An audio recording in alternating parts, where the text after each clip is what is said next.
Hello and welcome to the review of the 24th of July 2020 edition of Friday Night Smackdown.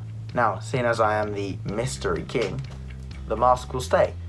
And the face mask as well, because we're in the middle of a pandemic, even though this does look kind of ridiculous. If you'd like to see me remove the face mask, hit 100 likes on this video. Next video, the face mask will be off, but this mask is staying for the time being. Before this video begins, don't forget to hit that subscribe button and tap the bell to be notified when I first upload. Let's get straight into it. So Bayley and Sasha Banks kicked off the show to two bells Banks and Bayley Dostrap. She's still holding Asuka's Raw Women's Championship. It's important to note that Asuka's nameplates are still on the Raw Women's Championship, and if you go to WWE.com, she is still the Raw Women's Champion. Nikki and Alexa Bliss interrupts, and Nikki Bella?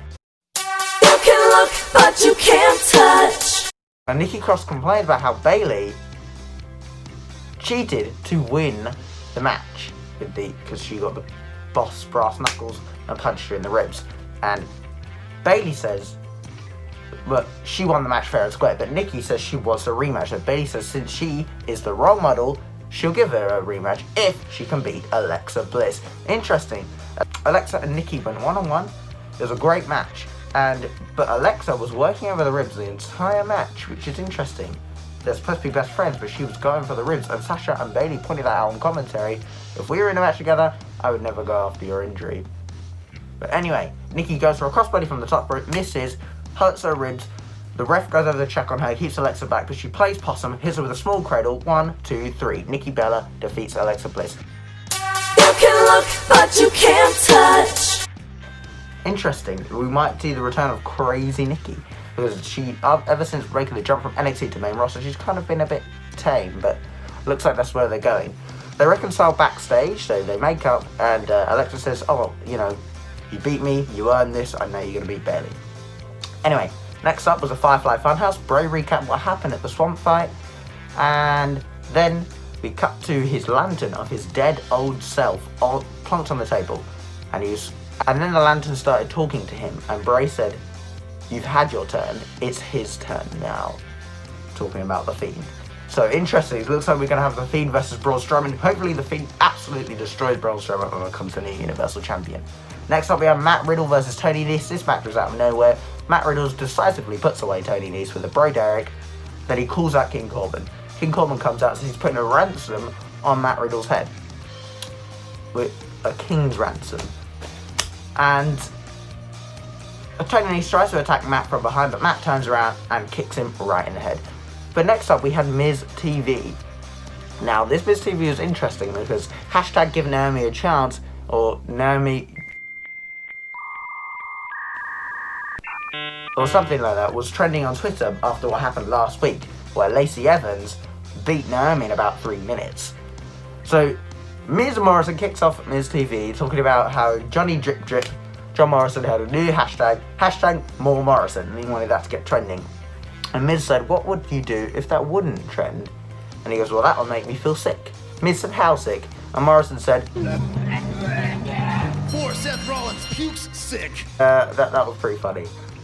But anyway, Naomi comes out and they're dancing like buffoons to her music, and then they say, you lost, yet you were trending. You lost at the Royal Rumble, and yet you were trending then too.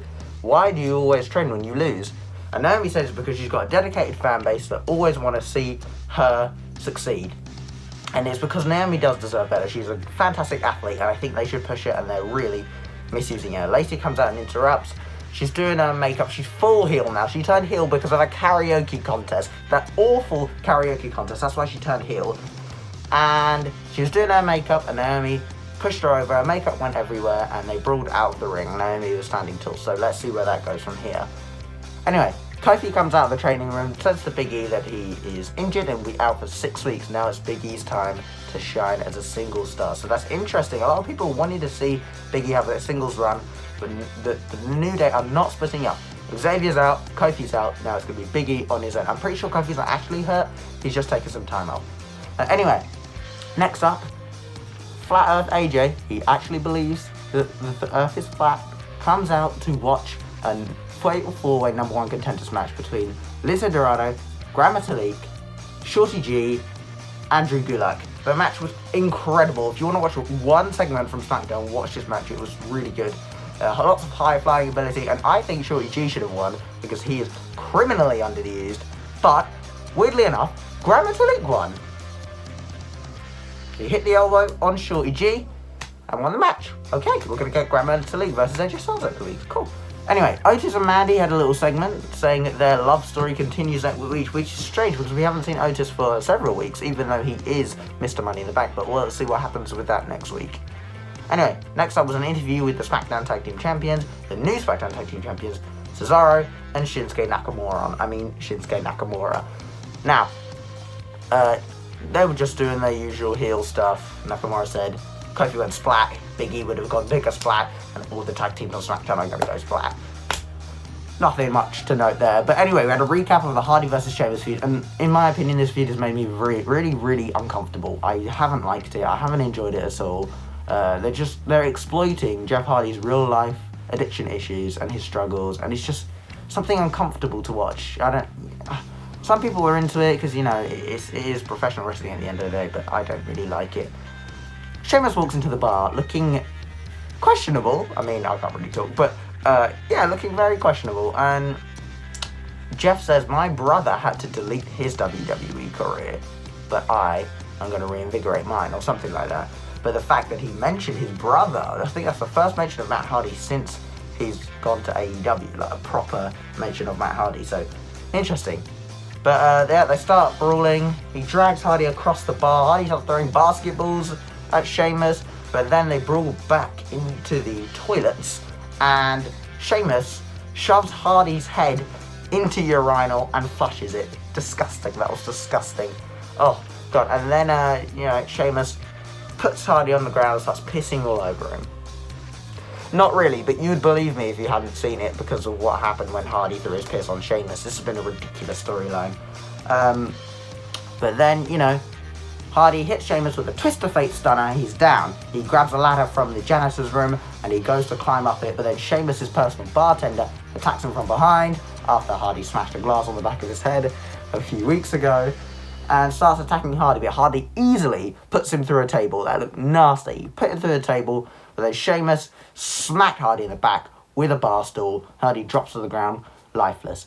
Sheamus grabs his little fedora thing that he was wearing, puts it on Hardy's head, says, "Night fella," takes a drink of Guinness. But then he walks over to Hardy to cover him, takes the hat off.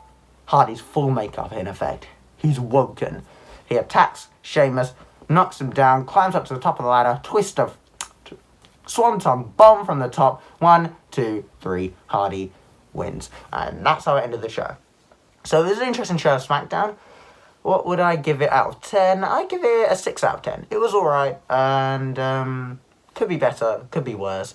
Hopefully the Hardy Sheamus stuff is over now. This has made me pretty uncomfortable, and maybe Jeff Hardy can go into a feud with AJ Styles. That would be something I'd like to see. But anyway, thank you so much for watching. If you haven't subscribed yet, please make sure you do. And if you want to see me take this up, 100 likes on this video. You're never going to get it, so this is staying on. See ya.